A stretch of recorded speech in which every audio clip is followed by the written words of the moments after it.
வணக்கம் மக்களே! நாம இந்த வீடியோல என்ன பார்க்க போறோம் அப்படின்னா, தமிழகத்தின் திருநெல்வேலி மாவட்டத்தில் இருக்கக்கூடிய நாங்குநேரியில் நடந்த வன்முறை சம்பவத்த பத்தி தான் பேச போறோம்.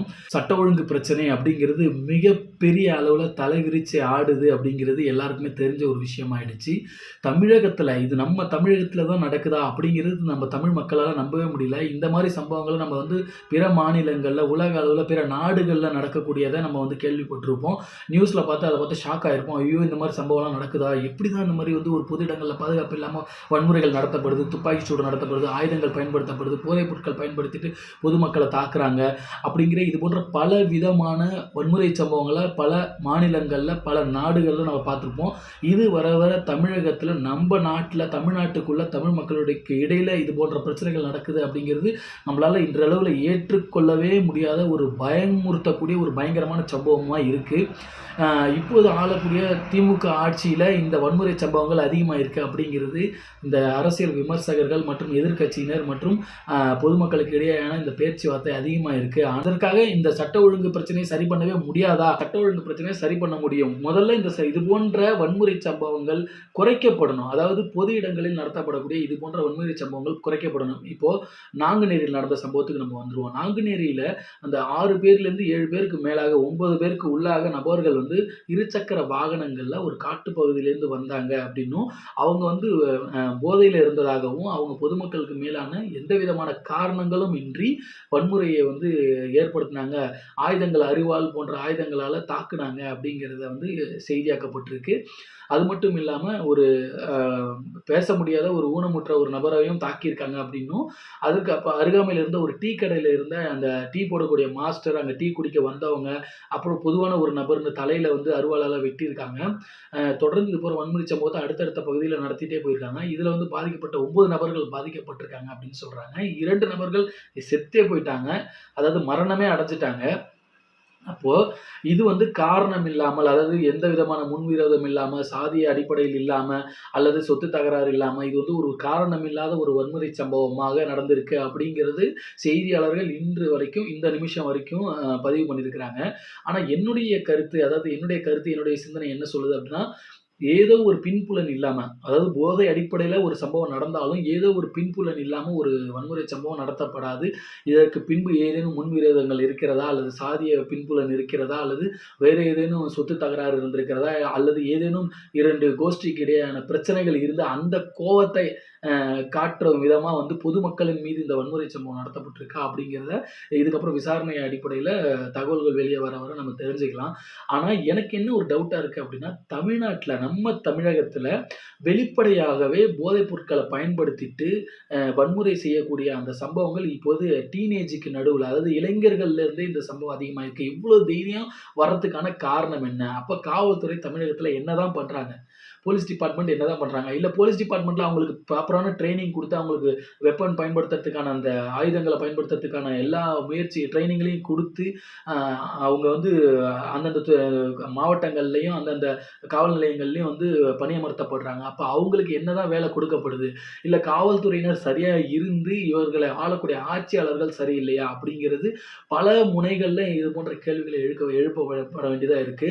வெளிப்படையாவே பார்த்தீங்கன்னா, இந்த பாலுணர்வு ஏற்படுத்தக்கூடிய இந்த பச்சிளம் குழந்தைகள இந்த வன்முறை சம்பவம் பண்றது, அதேபோல கற்பழிப்பு சம்பவங்கள் நடத்துறது, மகளிருக்கான பாதுகாப்பு இல்லாத ஒரு தன்மையை ஏற்படுத்துது. பொது இடங்கள்ல பயமே இல்லாம, கூச்சமே இல்லாம ஆயுதங்கள பயன்படுத்துறாங்க. வெப்பன்கள், கூரிய அரிவாள்கள், கத்திகள், பட்டா கத்திகள், அது போன்ற அந்த இரும்பு கம்பிகள், ராடு, அது போன்ற அந்த பட்டையாக தடிமனா இருக்கக்கூடிய இரும்பு ஆயுதங்கள், இது போன்று வெளிப்படையாவே ஆயுதங்கள பயன்படுத்தி பொதுமக்கள் மீதும், ஆ பொதுவாக அவர்கள் யார தாக்கணும்னு நினைக்கிறாங்களோ அவங்க மீதும் தாக்குறாங்க. இப்போ டெக்னாலஜி இவ்ளோ வளர்ந்து எல்லா இடங்கள்லயும் பொதுவாக சிசிடிவி கேமரா பொருத்தப்பட்ட இடங்கள் இருக்கு. அது இல்லாம எல்லார் கையிலயுமே ஸ்மார்ட் ஃபோன்ஸ் இருக்கு. அப்போ அவங்க செய்ற சம்பவங்கள் பதிவு செய்யப்படும். இவங்க செய்ற சம்பவங்களுக்கு ரெக்கார்டு கிடைக்கும். அதாவது முன்னெல்லாம் ஒரு காலத்துல ஒரு 10 வருஷம், 20 வருஷத்துக்கு முன்னாடி ஒரு குற்றச்சம்பவம் பண்றாங்க அப்படின்னா, சாட்சி இல்லாத இடத்துல, சாட்சி கிடைக்காத இடத்துல பண்ணுவாங்க. பயந்து பயந்து பண்ணுவாங்க. ஆனா இப்போ இவ்வளவு சாட்சிகள் பொது இடங்கள்ல பொருத்தப்பட்டிருக்கக்கூடிய சிசிடிவி கேமராக்கள் இருக்கு. அது இல்லாம பொதுமக்களுக்கு இடையில எல்லார் கையிலயுமே ஸ்மார்ட் ஃபோன்ஸ் இருக்கு. அப்படி இருக்கும்போது ஆன் ஸ்பாட்ல எல்லாராலயும் வீடியோ கேப்சர் பண்ண முடியும். சாட்சிகள உருவாக்க முடியும். இவ்ளோ ரெக்கார்ட்ஸ் கிரியேட் பண்ணக்கூடிய இந்த சூழ்நிலை இருக்கும்போது இவ்வளோ தைரியமாக வன்முறை சம்பவங்கள் செய்கிறாங்க அப்படின்னா இது வன்மையாக கண்டிக்கக்கூடியது. இது சட்ட ஒழுங்கு பிரச்சனையை தான் இது முன்வைக்குது.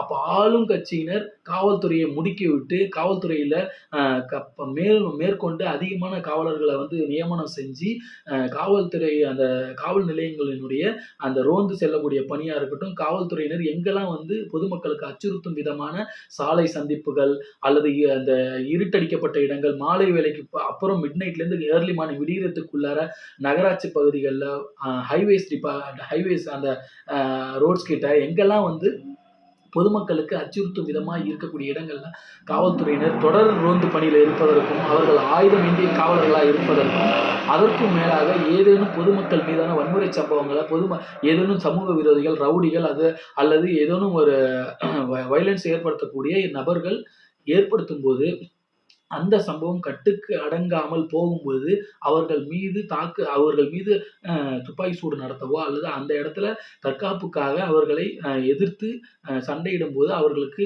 முழுவதுமாக அவர்களை கட்டுப்படுத்துவதற்கான அதிகாரத்தை காவலர்களுக்கு வழங்க வேண்டும் அப்படிங்கிறது என்னுடைய கருத்து.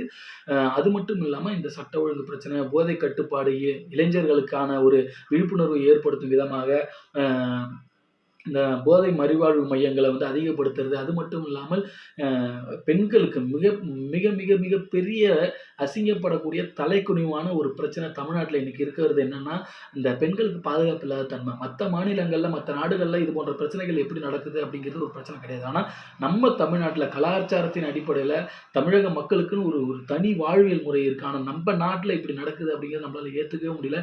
இத்தனை கட்சிகள் வாய்க்கிட்டே பேசுகிறாங்க. ஆண்ட கட்சியாக இருக்கட்டும், ஆளுங்கட்சியாக இருக்கட்டும், இல்லை இதுக்கு முன்னாடி அதிகாரத்தில் இருந்த ஏதோ ஒரு அதிகாரிகளாக இருக்கட்டும், அல்ல அரசு ஊழியர்களாக இருக்கட்டும், யாராக வேணா இருக்கட்டும், எவ்வளவு பேசினாலுமே இன்னைக்கு நம்ம நாட்டில், நம்ம தமிழ்நாட்டில் இந்த விஷயங்கள் நடக்குது அப்படிங்கிறது வெட்கக்கேடானது, தலைக்குனிவானது. இந்த விஷயங்கள் உடனே கண்டிக்கப்படணும், இந்த விஷயங்கள் உடனே மாற்றப்படணும். அதனால அரசு அதிகாரிகளும் அரசியல்வாதிகளும் காவல்துறையை முடுக்கிவிட்டு காவல்துறை அதிகாரிகளை அதிகப்படுத்தி இது போன்ற குற்ற சம்பவங்கள் நடக்காம ஒரு அமைதியான இந்த மாநிலத்தில் ஒரு அமைதியான அரசாட்சி நடப்பதற்கான சூழ்நிலை ஏற்படுத்தணும். இப்போ தேர்தல் வந்துட்டு இருக்கு. இந்த தேர்தலில் அந்தந்த பகுதியை சேர்ந்த மக்கள் வன்முறை இல்லாத நேர்மையான ஊழலற்ற ஆட்சியாளர்கள் யாரு அப்படிங்கிறத பொறுமையா யோசிச்சு நிதானிச்சு அவங்களுக்கு வாக்களிச்சு ஒரு நல்ல உங்களுடைய தொகுதிக்கான ஒரு சட்டமன்ற உறுப்பினரை நீங்க தேர்ந்தெடுங்க அப்படிங்கிறது தான் என்னுடைய கருத்து. நான் ஒரு கட்சிக்கு ஆதரவாளர் தான். தமிழக வெற்றி கழகத்துக்கு நான் ஒரு ஆதரவாளர் இருந்தாலும் இது பொதுநலம் சார்ந்த கருத்து அப்படிங்கிறனால இந்த இடத்துல நான் கட்சியை முன் வச்சு பேசாம பொதுவாக மக்களுக்கு நலம் பயக்கக்கூடிய விஷயத்தை தான் இந்த வீடியோவில் நான் பேசியிருக்கேன். ஸோ தொடர்ந்து நம்ம சேனலில் இணைந்திருங்க. மேற்கொண்டு நம்ம சேனலில் வர வீடியோக்கள் நீங்கள் பார்க்கணும் அப்படின்னு நினச்சிங்கன்னா நம்ம சேனலை சப்ஸ்கிரைப் பண்ணிக்கோங்க. இதை உங்கள் நண்பர்களுக்கு நீங்கள் தெரிவிக்கணும் அப்படின்னு நினச்சிங்கன்னா இந்த வீடியோவை ஷேர் பண்ணிவிடுங்க. மேற்கொண்டு உங்களுடைய கருத்துக்கள் எதாவது இருந்தால் கமெண்ட் பண்ணிவிடுங்க. இன்னொரு வீடியோவில் சந்திப்போமா? பாய் பாய்.